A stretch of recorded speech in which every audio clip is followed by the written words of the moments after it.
प्रकाशित वाक्य 3:1-3।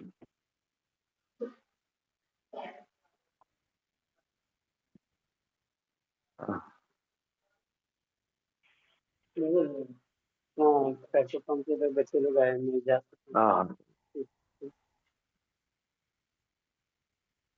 प्रकाशित वाक्य 3:1-3।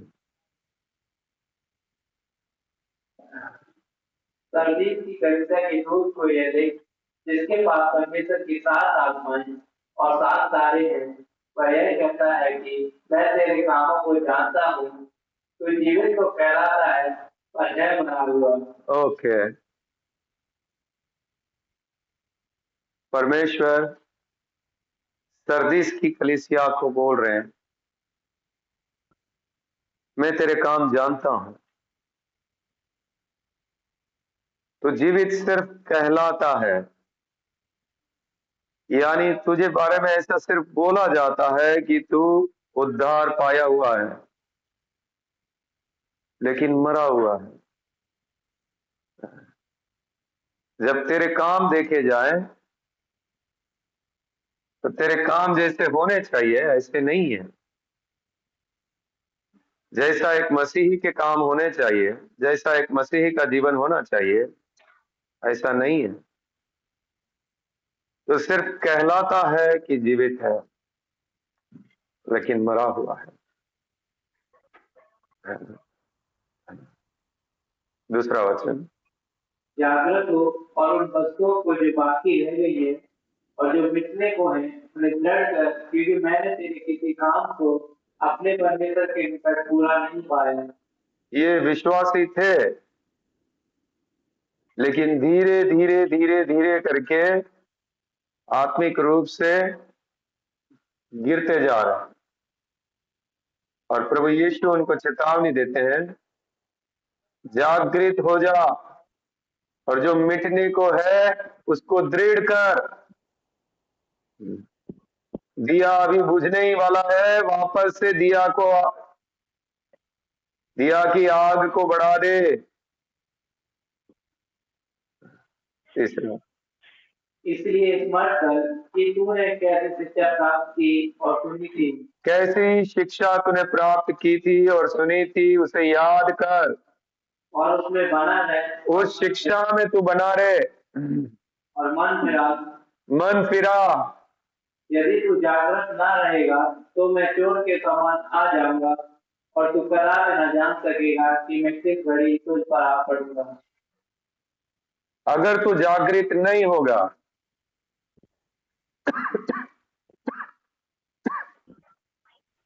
तो पूरी रीति से मार्ग से हट जाएगा, तो जब मैं आऊंगा तो तुझे मालूम नहीं पड़ेगा और मैं तुझे लेकर भी नहीं जाऊंगा। तो जीवित सिर्फ कहलाता है, लेकिन मरा हुआ है। तो सिर्फ विश्वासी नाम का रह गया है, तेरे अंदर वो काम दिखते नहीं है। एफिसियों की किताब उसका 2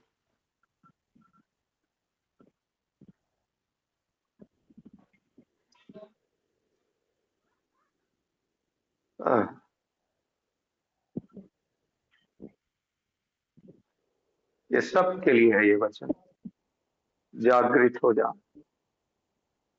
मेरे लिए भी है।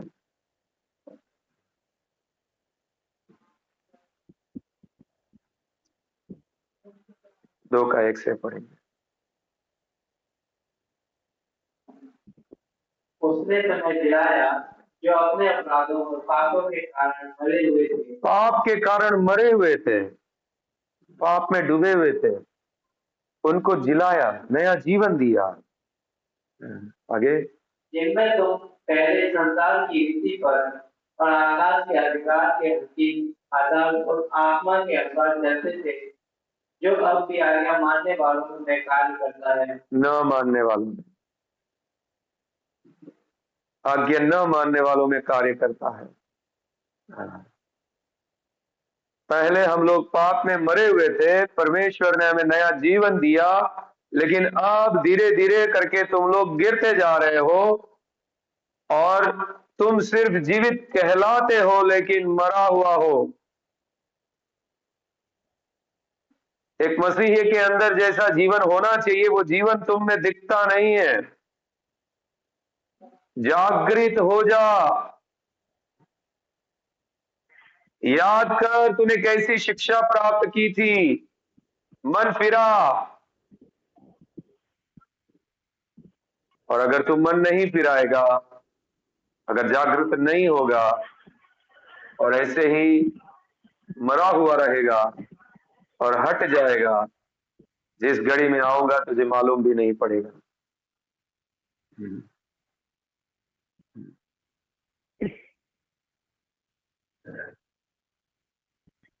रोमियो 6:3-5।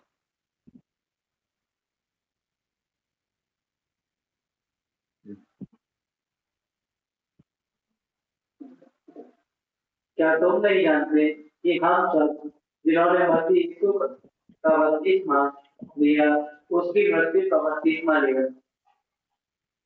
हाँ आगे, हमने यीशु की मृत्यु का बपतिस्मा लिया, अतः उस मृत्यु का बपतिस्मा पाने से हम उसके साथ गाड़े गए, हमारा पुराना जीवन उसके साथ गाड़ा गया, ताकि जैसे मसीह पिता की महिमा के द्वारा मरे हुओं में से जिलाया गया, वैसे ही हम भी नए जीवन की चाल चलें। नए जीवन की सी चाल चलने की परमेश्वर की इच्छा है। पुराना जीवन तुम्हारा यीशु के साथ गाड़ दिया, अभी तुम नए जीवन की चाल चलो।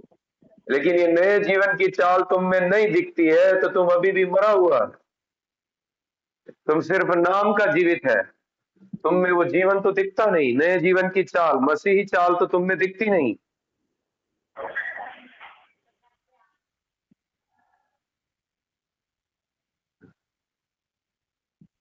रोमियो 12:2।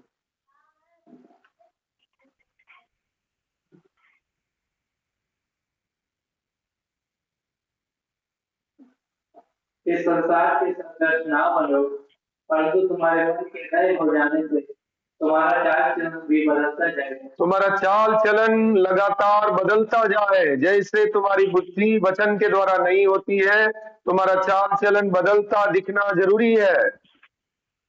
जिससे तुम परमेश्वर की भली और भावती और सिद्ध इच्छा अनुभव से मालूम करते हो। तुम्हारा चाल चलन बदलता जाए, तुम्हारे चाल चलन में वो दिखे कि ये नया जीवन इसके पास आया हुआ है। इफिसियंस 4:17।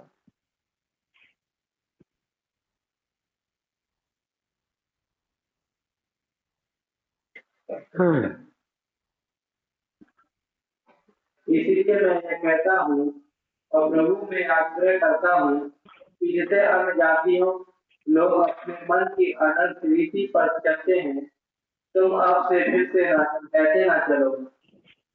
अपने मन की अनर्थ रीति पर तुम ना चलो।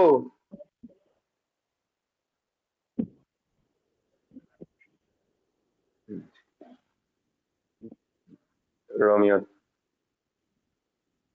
13:13 और 14।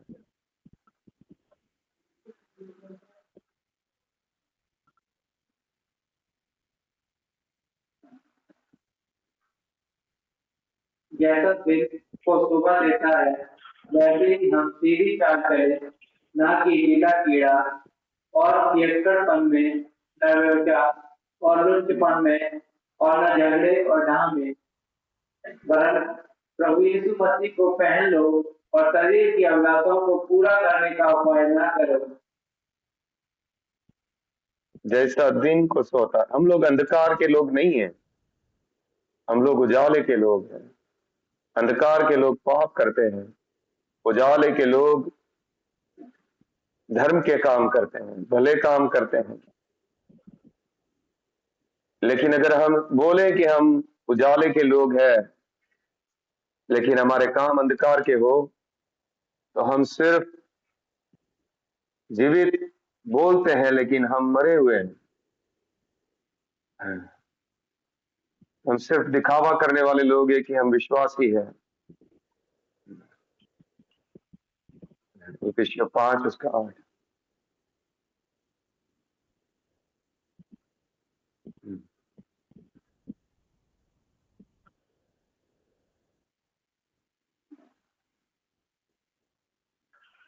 क्योंकि तुम तो पहले अंधकार थे, परंतु अब प्रभु में ज्योति हो, अतः ज्योति की संतान के समान चलो। पहले तुम अंधकार थे, लेकिन अब ज्योति हो, ज्योति की संतान की तरह चलो।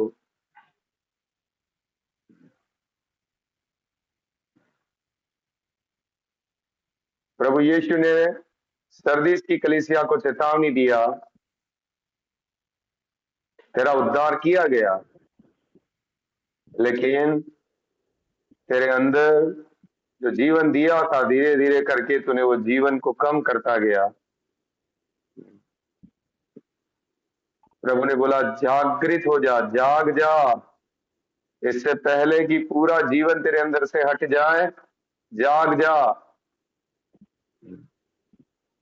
और अगर तू नहीं जागेगा, ये जीवन पूरा हट जाएगा, और जब मैं आऊंगा कलीसिया को लेने के लिए, तब तुझे मालूम भी नहीं पड़ेगा कि मैं आकर चला गया। दो लोग चक्की पीसते होंगे, एक ले लिया जाएगा, एक छोड़ दिया जाएगा। दो लोग सो रहे होंगे, एक ले लिया जाएगा, एक छोड़ दिया जाएगा।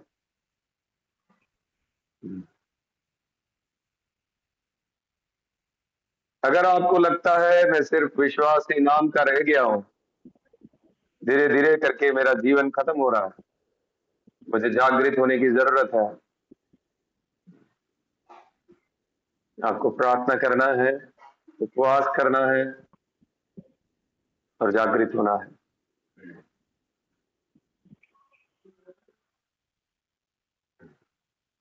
प्रभु ने चेतावनी दिया सरदीस की कलीसिया को,